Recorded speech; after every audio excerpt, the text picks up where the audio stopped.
Isang mapagpalang gabi po sa lahat ng Pilipino, saan man po kayong panig ng mundo.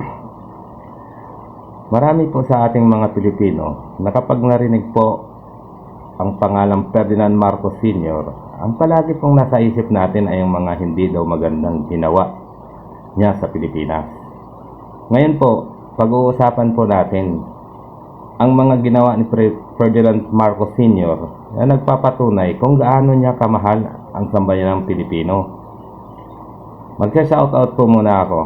Shoutout dyan kay Errol Cervantes, Maki Portes, Rene Barbia, Serge Dinolan, Ryan Manalo, Boboy Pasis, Joey Talion, Magdaleno Hagad, Jensong Norberte, Jason Ipapo, Alex Ansero, Richard Maniego, Rowena Manalo, Juliet Baluela, Imelda Arevalo, Rita Cernicola Herwas, at sa mag-asawang Roderick at Abigail Aropo, at saka mag-asawang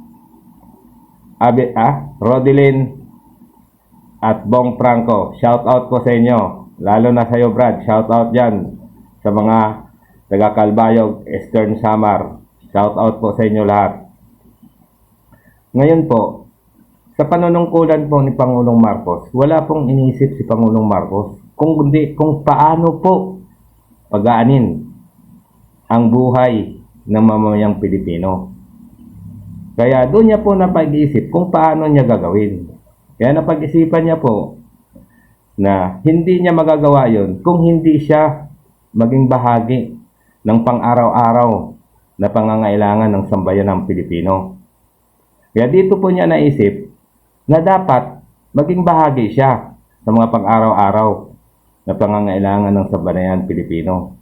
Kaya dito po niya pinasok na makipagsosyo sa mga malalaking kumpanya na may kaugnayan sa pang-araw-araw na pangangailangan ng sambayanan Pilipino. Yun po ang nangyari. Ngayon, natutuwa naman itong mga negosyante dahil siyempre, sino ba naman hindi matutuwa? Presidente ba naman yung kasosyo mo? Siyempre, iisipin mo, kikita ka ng malaki. Kaso po, kabaliktaran po ang nangyari. Imbis po nakikita ang mga kumpanyang ito na pinagsosyohan ni Pangulong Ferdinand Marcos Sr., ay hindi po ito nangyari.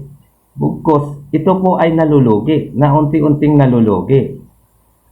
Kaya sa madaling salita po, ang ginawa po ng mga may-ari nito ay umalis dito sa Pilipinas at iniiwan kay Presidente Marcos ang mga kumpanyang na unti-unti na pong nalulugi. Kaya nagpatuloy na lamang po ni Presidente Marcos yung mga kumpanyang yan. Yan po ay dahil sa malasakit niya sa sambayanang Pilipino para makontrol po ang presyo ng mga bilihin.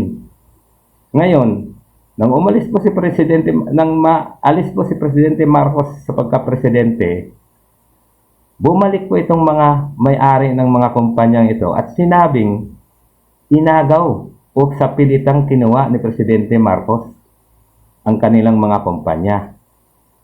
Nasa inyo na po yan kung ano ang totoo o kung paano kayong maniniwala sa mga sinasabi dyan. Ngayon, yung pangalawa po, ito po ay isa rin sa pagpapatunay kung paano nagmalasakit si Pangulong Ferdinand Marcos Sr. sa sambayanang Pilipino. Kasi alam po ni Ferdinand Marcos Sr. noon na magkakaroon lang tayo ng problema sa enerhiya kapag umasa lang po tayo sa langis galing sa Middle East o sa ibang karatig bansa natin. Kaya naisipan po ni Ferdinand Marcos Sr. noon na ipapatayo ang mga kumpanya na ito na dito lang po sa atin o gamit po ang tinatawag nating natural resources. Kaya naipatayo niya po ang hydroelectric power plant, geothermal electric power plant, coal, at isa na po dyan ang nuclear power plant na inaasahan po ni Presidente Marcos noon na magbibigay ng napakalaking supply para matustusan po ang pangangailangan ng Metro Manila at saka Central Luzon.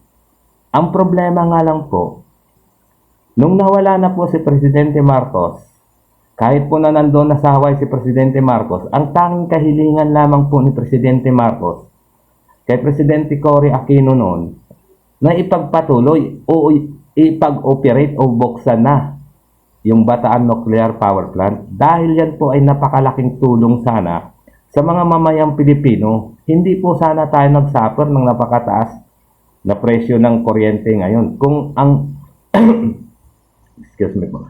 Kung ang Bataan Nuclear Power Plant na yan po ay binuksan ni Pangulong Cory Aquino.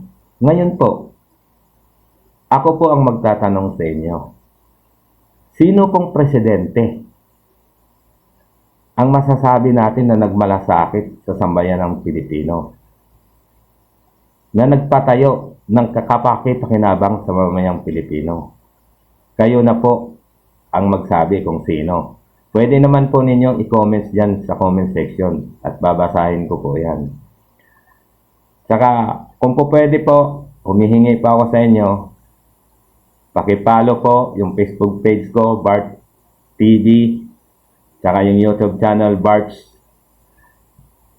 Vlog Channel sa YouTube. Isang magandang gabi po sa lahat ng Pilipino, saan man po kayong panig ng mundo.